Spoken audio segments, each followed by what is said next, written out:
आप सबों को जय मसीह की।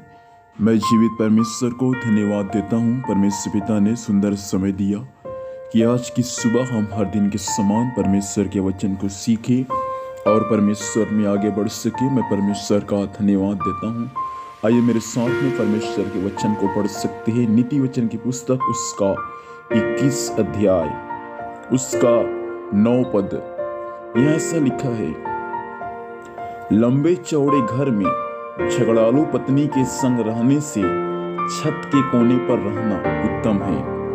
परमेश्वर पिता इस वचन के माध्यम से हम सबों को आशीर्वाद दे।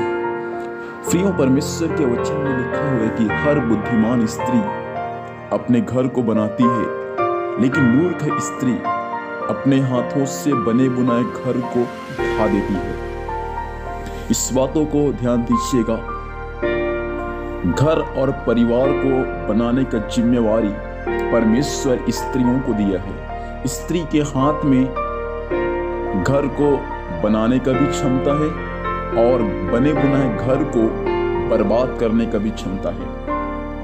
कई बार ऐसा होता है कि बुद्धिमान स्त्री अपने परिवार को, अपने घर को बाइबल के वचन के अनुसार उसको बनाती है, लेकिन कई बार मूर्ख स्त्री जो बना बुनाया घर है उसको अपने ही हाथों से बर्बाद कर देती है। परमेश्वर के वचन में प्रियों ऐसा लिखा हुआ है, हमने पढ़ा 21 का 9 पद में कि लंबे चौड़े घर में अर्थात एक राजमहल में झगड़ालू पत्नी के संग रहने से उत्तम है अपने छत के एक कोने पर रहना। कितना दुख की बात है कि लंबा चौड़ा घर है राजमहल के समान, लेकिन उस घर को बनाने के लिए स्त्रियों को परमेश्वर ने जो जिम्मेवारी दिया है, उस जिम्मेवारी को पूरा न करके वो पत्नी अब झगड़ा करने वाली है। वो पत्नी अब झगड़ालू पत्नी हो गई है। तो परमेश्वर का वचन में ऐसा लिखा हुआ है कि झगड़ालू पत्नी के साथ रहने से उत्तम है एक छत के कोने पर बैठा रहना।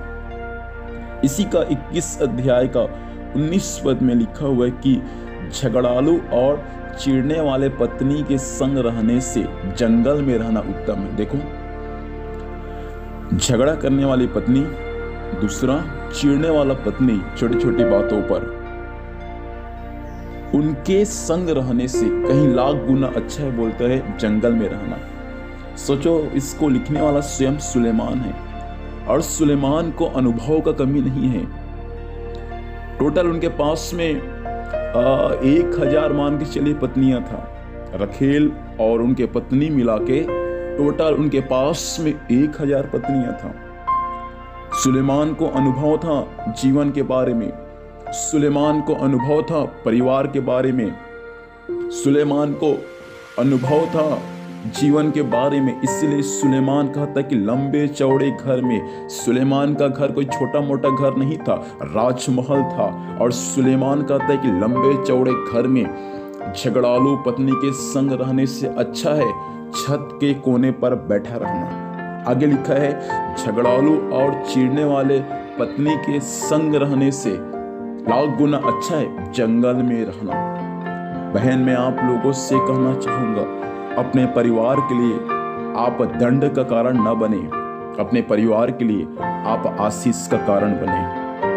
न तो अपने परिवार के साथ झगड़ा करे, न तो अपने बाल बच्चों के साथ, न तो अपने पति के साथ, न तो अपने सास ससुर के साथ, और न ही अपने परिवार के किसी कुटुंब के साथ झगड़ा न करे। विशेष करके जो जीवन साथी परमेश्वर आपको दिया है उनके साथ आप झगड़ा ना करें। ऐसा ना हो कि शैतान को अवसर मिले और शैतान आपके और आपके परिवार के भविष्य को बर्बाद कर दे। इसलिए बहन, मैं आपसे कहना चाहता हूँ, आज की सुबह के समय आप एक बुद्धिमान स्त्री बन जाए और बुद्धिमान स्त्री बनकर अपने परिवार को बनाने वाला बन जाए। ऐसा ना हो कि आप एक झगड़ालू स्त्री बन जाए, ऐसा ना हो कि आप चिढ़ने वाला पत्नी बन जाए, ऐसा ना हो कि आप अपने पति के लिए एक झगड़ालू पत्नी बन जाए। ऐसा ना हो। यदि ऐसा है तो प्रभु का वचन आज आपको चेतावनी भी देना चाहता है कि आप सुधर जाए, नहीं तो परमेश्वर का दंड, उसका विपत्ति आप पर आ जाएगा।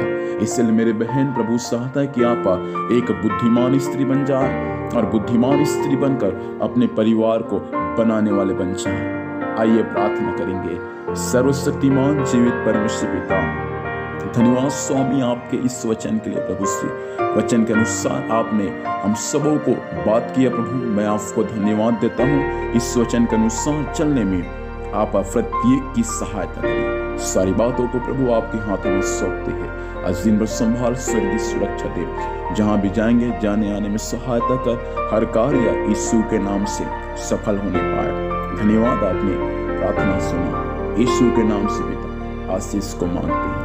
आमीन।